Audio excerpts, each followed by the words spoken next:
మనకి నిత్యావసర సరుకులు ఏర్పాటు చేసిన సందర్భం ఏంటంటే డాక్టర్ సుధాకర్ గారు విజయదుర్గ గారి దంపతుల వివాహ మహోత్సవం సందర్భంగా సంటి గారు మన మాతృదేవోభవ వృద్ధాశ్రమ వృద్ధులకి నిత్యావసర సరుకులు ఏర్పాటు చేయడం జరిగింది.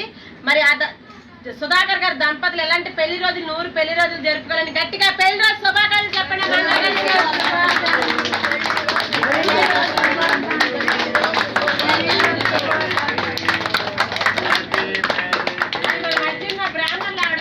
డాక్టర్ సుధాకర్ గారి దంపతులకి ఆశీస్సులు పెళ్లి రోజు ఆశీస్సులు తెలియజేస్తారు.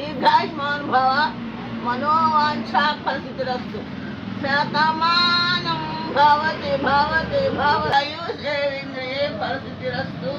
మరి చేసిన డాక్టర్ సుధాకర్ గారికి విజయదుర్గ గారికి మా హృదయపూర్వకంగా ధన్యవాదాలు తెలియజేసుకుంటూ, అలాగే చంటి గారికి కూడా ఆయుర ఆరోగ్యాలతో అష్టైశ్వర్యాలతో నిండు నూరేళ్ళు సంపూర్ణమైన ఆరోగ్యంతో మళ్ళాంటి వాళ్ళకి ఎంతో మందికి సహాయ సహకారాలు అందించే ఉన్నత స్థితికి వారు ఎప్పుడు బాగుండాలని మనస్ఫూర్తిగా కోరుకుంటూ అన్నదాత సుఖీ భవ సుఖీ భవ.